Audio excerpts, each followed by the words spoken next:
When it comes to modding Game Boy handhelds, there is one particular model that has been forgotten and overlooked. The Game Boy Light, released in 1998, gave us a glimpse at what a backlit Game Boy could be like. Its short-lived status means it's rare and uncommon though.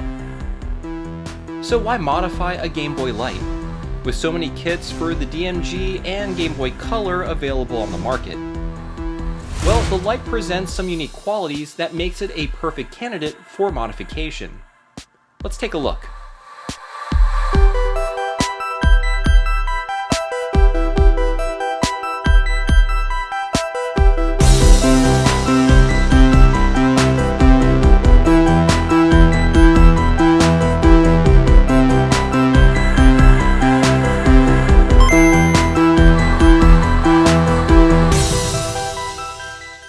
Hey everyone, how's it going? My name is Tito and welcome to another episode of Retro Renew. Today I'm going to be modifying a Game Boy Light. Now, modding this particular model of Game Boy isn't something that is common due to a variety of reasons. First, these consoles were released in extremely small numbers. There weren't too many produced since the Game Boy Color was released just a few months later in 1998. Since these consoles are rare, most people, myself included, want to preserve them in their original condition. There are also plenty of mods available for other Game Boy consoles that can keep us occupied. However, I do think there are a few good reasons to modify the Game Boy Light. First, if the LCD is damaged beyond repair, replacement parts for these electroluminescent backlit screens are nearly impossible to source. Also, you'll find a lot of the time that the Game Boy Light shells are scuffed significantly due to age and regular use. Thankfully, there is now an IPS kit available for the Game Boy Light. Well, kind of. The Game Boy Pocket IPS kit from Retro Game Repair Shop works with the Game Boy Light and is a great way to bring new life to the console if the screen is damaged. Now, some people may ask, why modify a Game Boy Light when there are cheaper alternatives? That's a great question. Of the original monochrome screen Game Boys, this one is, I think, the best. The Light has a few advantages compared to its siblings.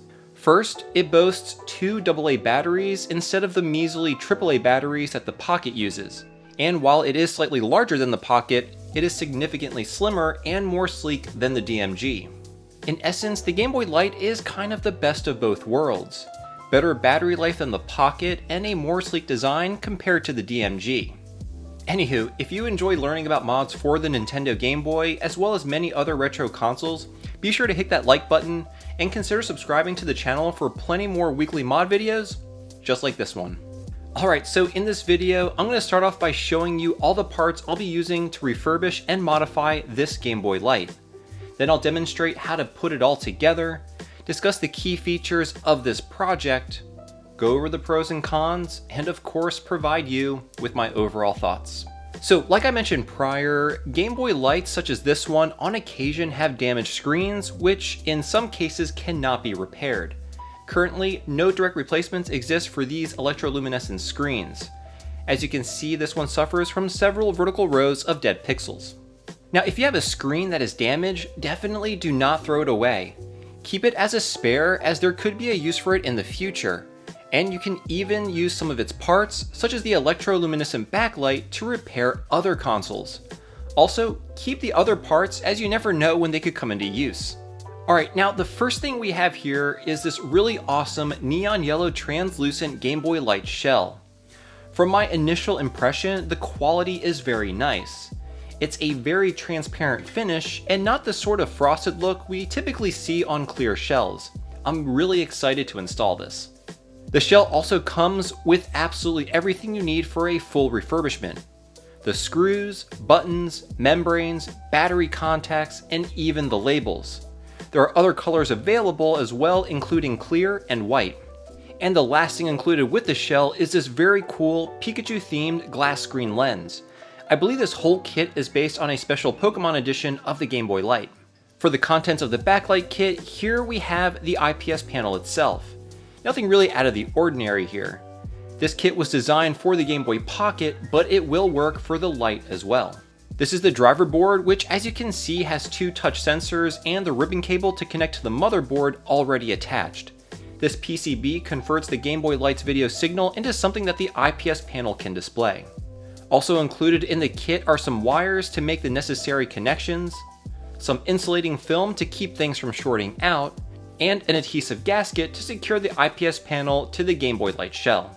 Alright, now everything shown here was very kindly donated to the channel by Retro Game Repair Shop, but rest assured I'll be giving you my unbiased opinion of all these parts later in the video. Now if you find that you're interested in picking up any of these parts or any other parts from Retro Game Repair Shop, you can save 10% by using my link in the video description, as well as the coupon code TITO at checkout. That's TITO. Anyway, now that we've seen all the parts I'll be using for this project, let's start modding this Game Boy Light. So this is the first time I'm taking apart a Game Boy Light, but it all feels very familiar. To get it open, we need to remove the 6 tri-wing screws on the back.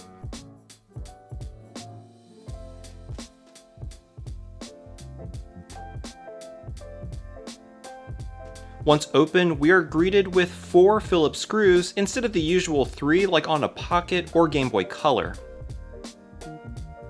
Go ahead and delatch the LCD ribbon cable, then lift out the motherboard. Here you can see the electroluminescent screen. Definitely save this and all the original Game Boy Light parts, as these are quite rare. Now since we'll be using a translucent shell, I want to make sure the motherboard is nice and clean, since it'll be very visible. I'm just using some IPA and a bunch of Q-tips to do this. Not only am I removing all the dust, but also all of the old residual flux from the factory. Once the motherboard is nice and clean, we need to move our attention to the front shell. In order to fit the IPS panel, we need to do some trimming. These areas that I'm highlighting with the permanent marker needs to be removed. I like to start with my flesh cutters to do the vast majority of the trimming. Then I come in with my craft knife to get it as flush as I can. You'll need to remove about 1/3 of the power LED light pipe in order to fit the IPS panel. And then finish things off with a file to smooth out any rough edges. You want to make sure there aren't any rough spots, as it can damage the IPS panel. And this is what the final result should look like.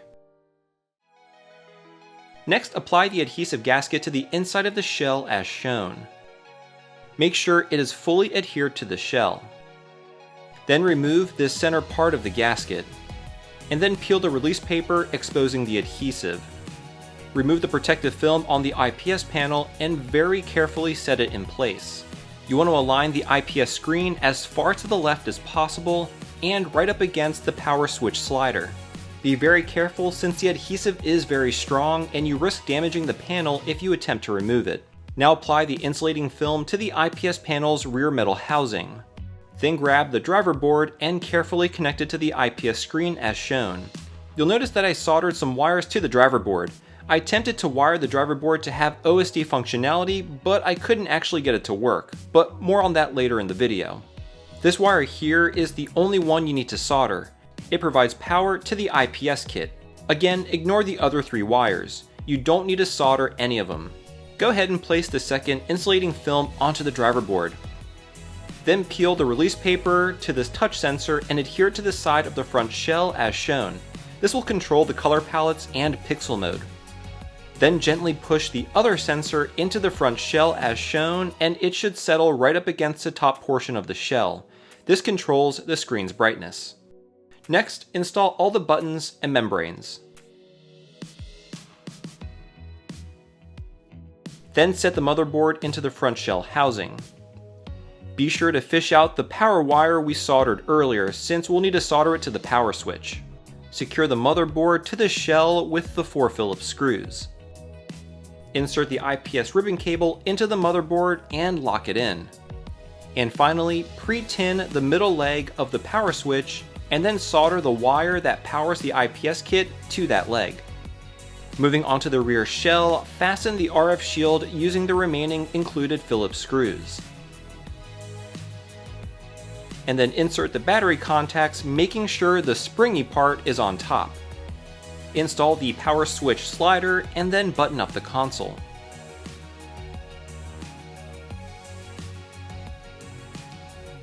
Next, very carefully remove the release paper on the included glass screen lens and gently install it onto the Game Boy Light. And lastly, apply both the label and serial number to the rear of the console. Put in a couple AA batteries, peel the glass screen lens film, insert your favorite game, and you're done. The neon yellow, translucent shell, and IPS panel really make this Game Boy Light shine, no pun intended. While it may not be a very common handheld, if you do happen to come across a damaged one, a shell like this and an IPS kit are a fantastic way to bring it some new life. Okay, let's do a quick rundown of all the features of this particular Game Boy Light build. Now, unfortunately, since the IPS kit was primarily designed for the Game Boy Pocket, there is no documentation on where to solder the wires to enable the OSD menu for the light. However, that only affects the ability to adjust the screen position. While that is a bummer, thankfully all the other features can be achieved by using the touch sensors. And if you do follow my guide, you should end up with a perfectly centered screen. Retro Game Repair Shop is actually looking into whether there are some solder points on the Game Boy Light motherboard that can be used to enable the OSD features. If they do find something that works, I'll be sure to update the video description and post a link to a photo indicating the correct points. Now, this being the same IPS kit for the Game Boy Pocket, it does share all the same features, including the color palettes. To cycle through all the different colors, simply tap the sensor. There are 36 color palettes in total, and each one is designated by a number in the top left portion of the screen. Tapping and holding the color palette sensor will enable pixel mode. This is a great looking grid overlay and really makes it look like the original Game Boy screen. The other touch sensor allows you to adjust the screen's brightness. Simply tapping it will cycle through the 11 available brightness levels. Now, something that is kind of cool is that if you tap and hold the brightness touch sensor, it will enable a battery level indicator in the top left corner of the screen. This will let you know how much battery life is remaining. So that pretty much wraps up all the features of the IPS kit. Moving on to the features of the shell, I'd have to first say that it has a very nice finish and clarity to it. I'm really digging the highly transparent finish. You can clearly see all the internal components, which I actually really like. So now that you have a better sense of all the features of this build, let's go over some of the pros and cons. Starting with the pros, first and foremost, I absolutely love this shell. As I mentioned prior, I really like how it has a very transparent finish. Typically, we've seen clear cases have a somewhat frosted finish, which doesn't look bad by any account. However, I think the shell looks spectacular being ultra clear. Additionally, the included buttons and membranes work perfectly. Sometimes with these aftermarket shells and buttons, they don't always work well and sometimes cause issues with button presses registering.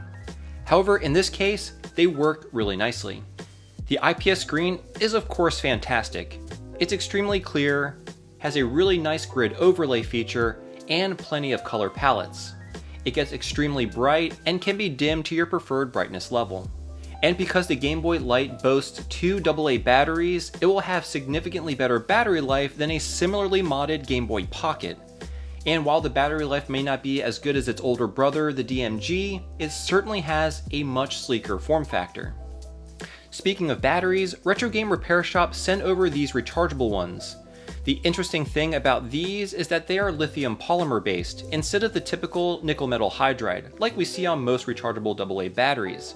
These output at a constant 1.5 volts, which is great if you're running multiple power hungry mods such as an IPS screen while also using a flash card. They also incorporate a low power voltage of 1.1 volts to activate the low power indicator on consoles such as the GBA. They're also rated at 3000 mAh, but I have yet to test these out, which I'm planning to do in a later video. Anyway, now let's quickly go over the cons. The biggest con to me is that the shell requires trimming. Now, this won't be an issue if you're just planning to swap the shell and keep the original Game Boy Light screen, but it would have been very cool if they offered a variation of the shell that does fit the IPS display. Now, depending on how you look at it, cost could be another con. The shell costs about $35, however, these are the only ones I've seen available for the Game Boy Light, plus they feel great. In addition, they come with the buttons, membranes, and a glass screen lens. And while there is an initial sticker price shock, you are getting everything you need for a full shell swap. And the last con is that I wasn't able to get all the features of the IPS kit to work. Retro Game Repair Shop is actually looking into this and says that it should be possible to enable the OSD functionality. If it is found that there are solder points that are indeed compatible with the IPS kit, I'll be sure to update the video description. So there you have it. 2 fantastic mods to bring new life to your Game Boy Light handheld console. As always, I'm curious about what you all think. Do any of you have an old beat up Game Boy Light that you're planning to modify? Definitely let me know by leaving a comment down below. Hope you did enjoy this video. If you did, give it a like and consider subscribing to the channel. You can find me on Facebook and Instagram at Macho Nacho Productions. I release content every Thursday, so be sure to turn on notifications.